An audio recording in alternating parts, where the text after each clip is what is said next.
હવે ચેપ્ટર 8 નું આપણે EM વેવ્સ વિદ્યુત ચુંબકીય તરંગનું નીટ સ્ટાર્ટ કરીએ. આપણે MCQ તો MTG માંથી જ કરવાના છે અને આ ચેપ્ટર આપણે બોર્ડમાં ચાલી બી ગયું છે અને ઓલરેડી આપણે તમે એની પ્રિપેરેશન કરીને અમુક જણે આપણે ફર્સ્ટ ટર્મિનલ એક્ઝામ જે હતી એમાં ચેપ્ટર આપણે લીધેલું હતું.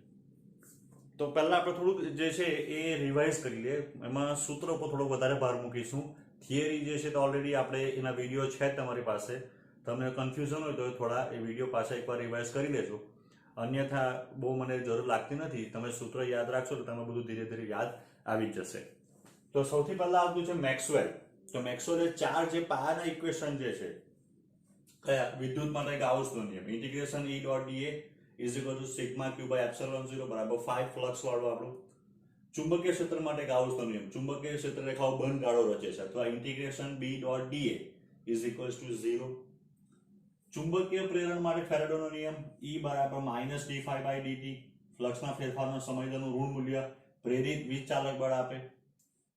એમ્પિયરનો સર્કિટનો નિયમ કે E dot integration B dot dl આ રેખા સંકલન છે, આ પૃષ્ઠ સંકલન છે. બરાબર, થોડુંક સ્પષ્ટ કરવું તો કરી શકાય. આ જે છે તે પૃષ્ઠ સંકલન છે જ્યારે આ છે તે રેખા સંકલન.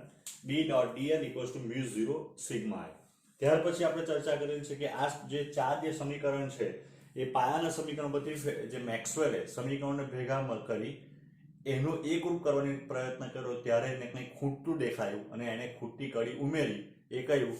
તો સ્થાનાંતર પ્રવાહ. તમે સ્મોલ આઈડી બી લખી શકો, કેપિટલ આઈડી બી લખી શકો.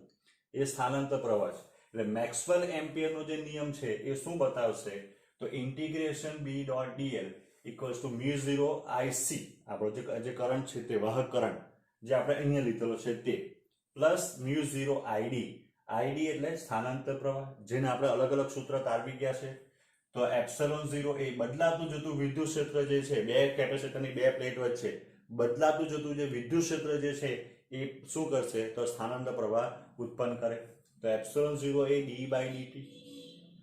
પણ એને અંદર લઈ જઈએ આપણે તો E ડોટ dA બરાબર તો phi થાય એટલે એપ્સિલોન 0 dϕ/dt સંકલનના સ્વરૂપમાં લખીએ તો μ0 d/dt ઇન્ટુ dA. આ સ્થાનાંતર પ્રવાહના સૂત્ર થઈ ગયા. સ્થાનાંતર પ્રવાહ એક પ્રકારનો પ્રવાહ જ છે એટલે એનું બી એકમ જે છે એ એમ્પિયર જ આવે. બરાબર, એટલે આટલા સૂત્ર જે છે ને આના ઉપરથી મેક્સવેલ સૌથી પહેલા એવું કીધેલું કે ભવિષ્યમાં એવા તરંગો ઉત્પન્ન થશે કે જે તરંગોમાં વિદ્યુત અને ચુંબકના બંનેના ઘટકો હાજર હશે અને એ લોકો પ્રકાશના વેગ અથવા એ લોકો પ્રગામી તરંગો મધ્યમમાં સતત આગળ વધતા હશે અને એ પછી હર્ટ્ઝે ઉત્પન્ન કરેલા. બરાબર છે ને, એ હર્ટ્ઝે ઉત્પન્ન કર્યા પછી એમાં વિદ્યુત ચુંબકીય તરંગો આપણે ડિસ્કસ કરેલું છે. એટલે હવે આપણે વિદ્યુત ચુંબકીય તરંગોના સૂત્ર જોઈએ. હવે વિદ્યુત ચુંબકીય તરંગની અંદર ત્રણ વસ્તુ હોય. એક તો વિદ્યુત ચુંબકીય તરંગની પ્રસરણની દિશા, આ દિશામાં જે આપણે અહીંયા x લખેલી છે. E અને B હંમેશા એકબીજાને લંબ. અને ત્રીજું આપણને ખબર છે કે આ બંનેના જે દોલનો જે છે એ વિદ્યુત ચુંબકીય તરંગની પ્રસરણની દિશાને લંબ થતો હોય. એટલે જો આપણે એમ કહી શકાય તો ત્રણ વચ્ચેનો સંબંધ છે E ક્રોસ B બરાબર C કેપ. આ દિશા માટેનો સંબંધ છે, જ્યાં C કેપ એટલે વિદ્યુત ચુંબકીય તરંગની પ્રસરણની દિશામાંનો એકમ સદિશ. જે અહીંયા આપણે લખેલો જે છે એ કયો થવાનો? તો આપણે વિદ્યુત ચુંબકીય તરંગ ધારો કે મારે કે x દિશામાં છે એટલે આ I કેપ થવાનું. તો J cross K is equals to જ I થાય, બીજું કંઈ નહીં થાય. એટલે E જે છે આપણે એમ કહી શકાય E એ y દિશામાં દોલન કરતા હશે.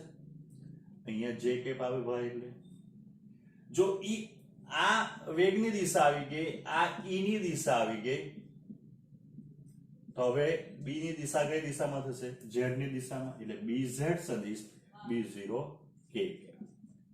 જ્યાં આપણે એમ કહી શકાય કે E0 અને B0 એ આના કંપ વિસ્તાર છે, અનુક્રમે વિદ્યુત ક્ષેત્રના અને ચુંબકીય ક્ષેત્રના. આ લોકો વચ્ચેનો જે સંબંધ છે એ કયો સંબંધ કયો છે?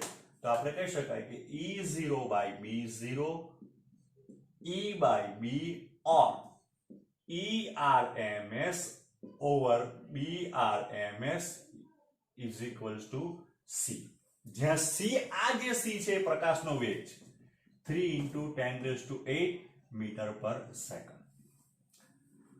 બરાબર, આ C કેપ આપણે યાદ રાખવા માટે લખેલું છે. C કેપ વિદ્યુત ચુંબકીય તરંગની પ્રસરણની દિશામાંનો એકમ સદિશ. હવે આના ઘણા બધા સૂત્રો છે અલગ અલગ ફોર્મમાં જે આપણે 11મા ધોરણની અંદર તરંગ પ્રસરણમાં અથવા જે અલગ અલગ પ્રકારના તરંગના સૂત્રો જોઈ ગયેલા, જ્યાં આપણે ઉપર આટલું યાદ રાખો તો પૂરતું છે કે જ્યાં ઓમેગા બરાબર 2 પાઈ ન્યુ અથવા 2 પાઈ એફ, જ્યાં એફ એટલે વિદ્યુત ચુંબકીય તરંગની આવૃત્તિ, કે એટલે 2 પાઈ અપોન લેમ્બડા, તરંગ સદિશ કહેવાય એને, એકમ અંતર દીઠ કળા તફાવત, એટલે 2 પાઈ અપોન લેમ્બડા એને તરંગ સદિશ કહેવાય. લેમ્બડા એટલે વિદ્યુત ચુંબકીય તરંગની તરંગ લંબાઈ. ઓમેગા બાય કે જો આપણે લખીએ તો ઓમેગા બાય કે નું સૂત્ર કયા ફોર્મમાં આવતું હતું? તો ઓમેગા બાય કે, તો જો ઓમેગા એટલે શું આવશે? તો એમ કે રેડિયન પર સેકન્ડ. આનો એકમ થવાનો રેડિયન પર મીટર, એટલે આ થઈ ગયું મીટર પર સેકન્ડ, એટલે તો આ વેગ થઈ ગયો v. એટલે ઓમેગા બાય કે બરાબર c અથવા v, વિદ્યુત ચુંબકીય તરંગ નું આપણે એમ કહી શકાય કે પ્રસરણ. બરાબર. તો E ઇઝ ઇક્વલ્સ ટુ આપણે c બરાબર તો શું લખી શકાય? E0 by B0. E by પછી બધું લખી શકાય.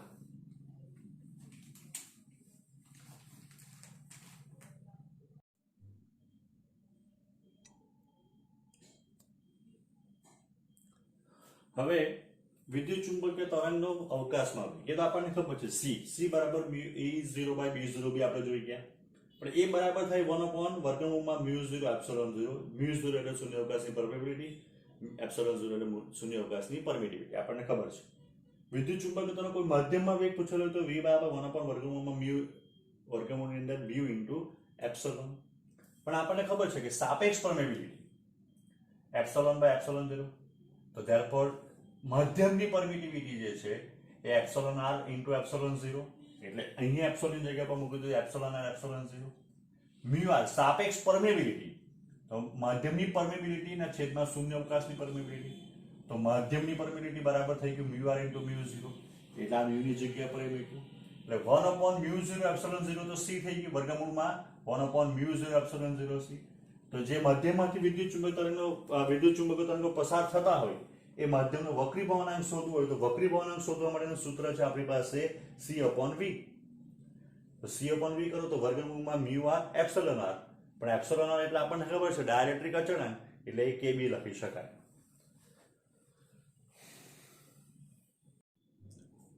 હવે ઉર્જા ઘનતાના સૂત્ર જોઈ લઈએ. તો ઉર્જા ઘનતા એટલે એકમ કદ દીઠ ઉર્જા. જો માત્ર વિદ્યુત ક્ષેત્રમાં ઉર્જા ઘનતા હોય તો ρe બરાબર 1/2 એપ્સિલોન 0 E RMS નો સ્ક્વેર. આ સૂત્ર આપણે તારવેલું છે, જ્યાં E RMS બરાબર E0 બાય √2.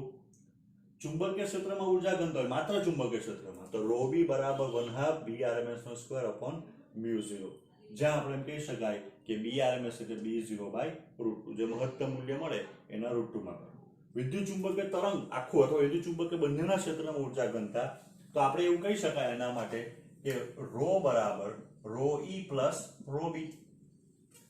તો એપ્સિલોન 0 E RMS સ્ક્વેર અથવા B RMS નો સ્ક્વેર અપોન μ0, આ સૂત્ર આપણને ઉર્જા ઘનતાના મળે. વિદ્યુત ચુંબકીય તરંગની તીવ્રતા, તો તીવ્રતા એટલે સપાટીને લંબ રૂપે એકમ સમયમાં એકમ ક્ષેત્રફળ દીઠ આપાત થતી ઉર્જા. તો E ના છેદમાં T, E બાય T એટલે તો પાવરના છેદમાં આ થઈ ગયું. આનું સૂત્ર પણ આપણે તારવેલું છે કે I બરાબર તીવ્રતાનું સૂત્ર c ઇન્ટુ ρ આવે, જે c એટલે વિદ્યુત ચુંબકીય તરંગનો વેગ છે. તો ρ ના આપણી પાસે બંને સૂત્ર વારાફરતી મૂકી દઈએ. c બરાબર અહીંયા ρ એટલે એપ્સિલોન 0 E RMS નો સ્ક્વેર, અને અહીંયા ρ એટલે B RMS નો સ્ક્વેર અપોન μ0. તો આના ઉપરથી આપણને એમ કહી શકાય કે વિદ્યુત ચુંબકીય તરંગની તીવ્રતા પણ મળી જાય. સપાટીને મળતું વેગમાન. જો કોઈ સપાટી ઉપર u જેટલી વિકિરણ ઉર્જા આપાત થાય અને એ સપાટી દ્વારા જો સંપૂર્ણપણે એ ઉર્જા શોષાઈ જાય, બરાબર, તો સપાટી પર આપાત થતી વિકિરણ ઉર્જાનું જો સંપૂર્ણપણે શોષણ થતું હોય ને u જેટલી જો ઉર્જા આપાત થતી હોય તો સપાટીને મળતું વેગમાન જે છે એ p બરાબર u બાય c થાય. પણ જ્યારે વિકિરણ ઉર્જા આપાત થઈને બધી વિકિરણ ઉર્જા પરાવર્તન પામે, તો સપાટી પર આપાત થઈ વિકિરણ ઉર્જા પરાવર્તન પામતી હોય તો સપાટીને મળતું વેગમાન જે છે એ 2u બાય c આવશે. વિદ્યુત ચુંબકીય વર્ણપટ આપણે એને ઘણી વખત ડિસ્કશન કર્યું છે. તો વિદ્યુત ચુંબકીય વર્ણપટ માટે આપણને ખબર છે ગેમા, એક્સ-રે, યુવી અલ્ટ્રાવાયોલેટ, દ્રશ્ય, એમાં પણ દ્રશ્યની અંદર આ જગ્યા ઉપર નીચેના ભાગમાં લાલ કલર છે અને ઉપરના ભાગમાં ભૂરાશ પડતા અથવા જાંબલી કલર. એની નીચે આવશે ઇન્ફ્રારેડ, એની નીચે માઇક્રો અને પછી રેડિયો. આ રીતના અત્યાર સુધીમાં જુદા જુદા પ્રકારના વિદ્યુત ચુંબકીય તરંગો શોધાઈ ગયા છે. જેમ તમે ઉપરથી નીચે આવતા જશો એટલે ગેમા, એક્સરે, યુવી આ રીતે, તો શું થશે? તો એની તરંગ લંબાઈ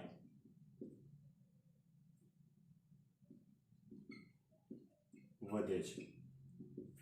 જેમ તમે નીચેથી ઉપર જશો એમ આવૃત્તિ વધશે. ગેમા કરતા એક્સરે ની તરંગ લંબાઈ વધારે, એક્સરે કરતા યુવી ની, યુવી કરતા દ્રશ્ય, દ્રશ્યમાં બી ભૂરા કરતા લાલની વધારે, એના કરતા ઇન્ફ્રારેડ, એના કરતા માઇક્રોવેવ, એના કરતા રેડિયો તરંગની તરંગ લંબાઈ સૌથી વધારે આવે. નીચેથી ઉપર તમે જાઓ તો આવૃત્તિ વધતી જાય. મેક્સિમમ આવૃત્તિ ગેમાની આવે, મિનિમમ આવૃત્તિ રેડિયો તરંગોની આવે. બરાબર ને? એની આપણને સૂત્ર બી ખબર છે કે સી બરાબર લેમડા ઇન્ટુ ન્યુ. આવૃત્તિ તરંગ લંબાઈ વચ્ચેનો સંબંધ જે છે સી બરાબર લેમડા ઇન્ટુ ન્યુ. આનું આપણે જુદા જુદા પ્રકારના વિદ્યુત ચુંબકીય તરંગ જે છે એમાં બુકમાંથી આપણે એમાં ડિસ્કસ કરી ચૂકેલા છે. એમાં ખાસ શું યાદ રાખવાનું? એનો આવૃત્તિ અને તરંગ લંબાઈનો વિસ્તાર જો યાદ રહેતો હોય તો રાખવાનો પ્રયત્ન કરવાનો. ત્યાર પછી એનું ઉદ્ગમ, એને તમે કેવી રીતે ઉદ્ગમ કરી શકો તે ચોવડીમાં આખું ટેબલ આપેલું છે. અને એના ઉપયોગ, બરાબર? એક વખત નીટની અંદર ઉપયોગ ટેબલ ફોર્મમાં એટલે કે જોડકા જોડોના ફોર્મમાં પૂછાયેલા હતા.